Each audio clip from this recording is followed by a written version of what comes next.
오늘 정부를 대표해서 국가보훈처장께서 나오시고, 그 다음에 나라사랑 기독교연합의 권영애 전 안기부장께서도 나오셔서, 그 다음에 박희도 장군, 그 다음에 김경재 총재, 고엽재 총회장, 무공수자 박 회장, 우리 애국단체 단체장들 고맙게 생각합니다.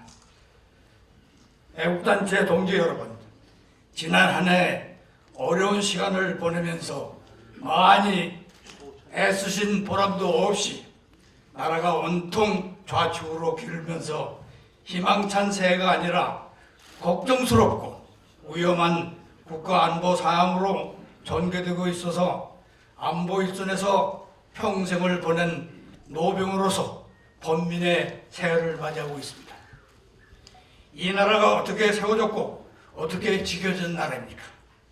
여러분, 6.25 때 우리가 총칼을 해가지고 북한 공산당을 막아냈습니다. 그때 태어나지도 않았던 사람들, 또 우리가 월남에서 또 대침투, 대간첩 작전에서 오카힐 신발을 흘리지도 못하고 새우잠을 자면서 몇 개월씩 지나면서 이 나라를 지켰습니다. 그런데 그때 주사파 책이나 보고 주체사상에 물들었던 사람들이 지금 여소 야대가 돼가지고서 정권을 좌지우지하고 있습니다. 저는 이러한 사항을 보면서 정말로 나라를 지켜온, 평생을 지켜온 사람으로서 한심하고 정말 걱정이 많습니다. 이제 이 사람들이 정권을 거의 잡은 듯 날치고 있고, 우리 노병들은 실로 허탈해하지 않을 수가 없습니다.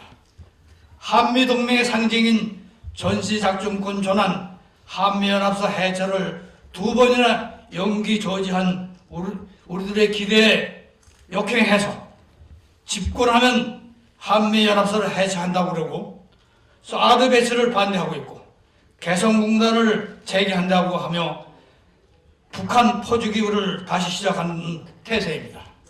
이를 보고 여러분, 우리가 그대로 가만히 있을 수가 있겠습니까? 작년 10월부터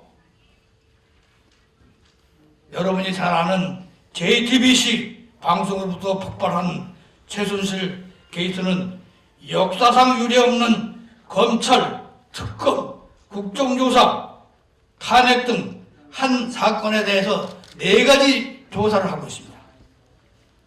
또 여기에 소영웅심에 날뛰는 검찰, 국정조사 의원, 특검 의원, 이들이 세상을 뒤엎고 있습니다. 애꿎은 많은 사람들이 인권을 누린다고 하면서 청문회, 그 다음에 검찰에, 그 다음에 특검에 불러다니고 있습니다. 더욱이 반평생을 군복을 입었던 본인으로서 가장 불독해하는 일은 아무리 죄도 없고 오지 않아도 되는 간호장교 조대희가 미국 유학 중에 청문회에 참석을 해서 국토방위의 신선한 의미의 상징인 군복을 입은 현역 대의에 대해서 무차별 질타, 죄의 지구를 하고, 심지어는 참고인인데도 불구하고 이 사람을 갖다가 특검에서 출국금지시키는 이러한 일들이 일어났습니다. 여러분, 이것을 보고서 가만히 있는 이 현역 군인들, 재향군인가 뭐하고 있는 겁니까, 여러분?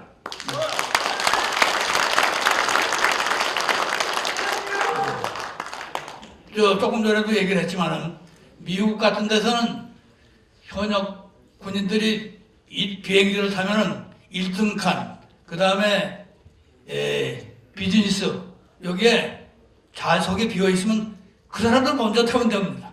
그리고 참전용사들이 이락이나 그 다음에 아프가니스탄 이런 데서 돌아오면은 그 마을에서 잔치를 해줍니다.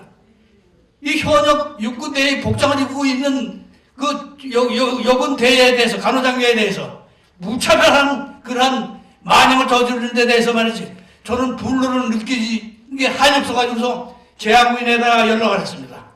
니들 뭐하고 있는 놈들이냐 말이야. 성명서에서도 발표하고 그러라고 그러니까 뭐 예산도 없고 뭐 여러 가지 뭐 얘기하더라고. 그래서 그건 그런데 하여튼 현역 복장을 입은 육군 대위가 그렇게 하고 있는 데 대해서 저는 정말로 참을 수가 없었습니다. 옳습니다. 애국단체 동지 여러분, 나라의 정치 상황이 어수선하고 경제가 힘들어지는 것은 그동안 우리가 많이 겪었고 참아왔습니다. 그러나 국가 안보가 무너지면 나라가 없어지는 것입니다.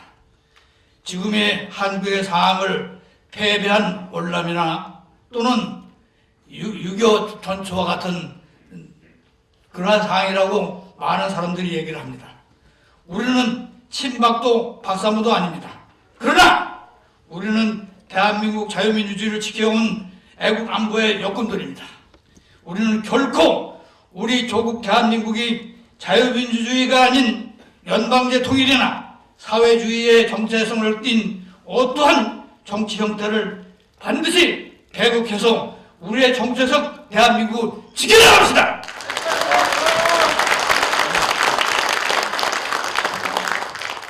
예.